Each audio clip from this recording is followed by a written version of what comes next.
आज मैं आप सबको एक बहुत ही सुंदर कहानी है जो मुझे मेरी नानी अक्सर मुझे सुनाया करती थी। तो आज की कहानी है गणेश जी की कथा। एक गांव था जिसमें एक सेठ अपने परिवार के साथ रहता था। सेठ का गांव और आसपास के शहर में बड़ा व्यापार था। सेठ जी को गणेश जी में बहुत विश्वास था, क्योंकि उनका मानना था कि उसके परिवार की हर खुशहाली का कारण गणेश जी ही थे। नियम अनुसार रोज वो नदी पर नहाने जाते और आकर गणेश जी की पूजा करते, उन्हें भोग लगते और फिर स्वयं भोजन करते थे। यह बात सेठानी जी को अच्छी नहीं लगती थी। वो धार्मिक नहीं थी और ईश्वर में इतना विश्वास नहीं रखती थी। एक बार सेठानी जी ने सोचा कि यह इतना गणेश जी को मानते हैं, गणेश जी की पूजा करते हैं, इससे होता क्या है। आज तो देखती हूँ वो कैसे गणेश जी की पूजा करते हैं।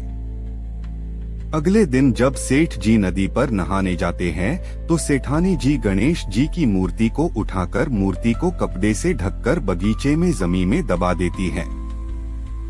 जब सेठ जी नदी पर से नहाकर घर आते हैं और देखते हैं कि गणेश जी की मूर्ति तो मंदिर में नहीं है, तो वो सेठानी से पूछते हैं, गणेश जी की मूर्ति मंदिर में नहीं है, कहाँ गई? तो सेठानी जी बोलती है, मुझे नहीं मालूम।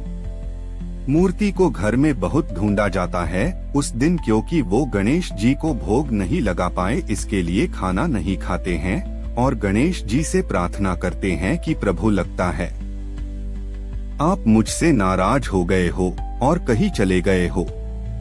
अब जब तक आप वापस नहीं आते मैं खाना नहीं खाऊंगा। उस दिन पूरा निकल जाता है। सेठ की भक्ति में अनन्य श्रद्धा थी, इसलिए उसी रात एक चमत्कार हुआ। सेठ को सपना आया जिसमें वे एक छोटे से चूहे के साथ खेल रहे होते हैं और चूहे को खाने को लड्डू देते हैं। चूहा लड्डू लेकर बगीचे में जाता है और जमीन को खोदता है और लड्डू वही डाल देता है। अचानक सेठ जी की नींद खुल जाती है।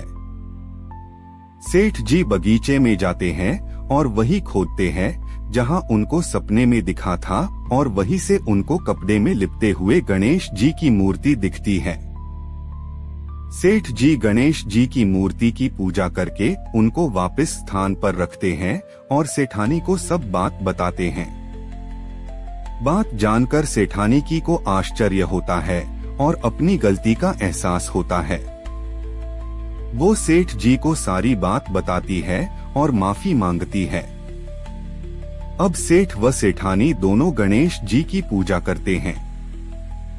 सच्ची श्रद्धा हो तो ईश्वर जमीन फाड़कर भी निकलते हैं। सच्ची श्रद्धा और विश्वास भी ईश्वर का ही एक रूप है।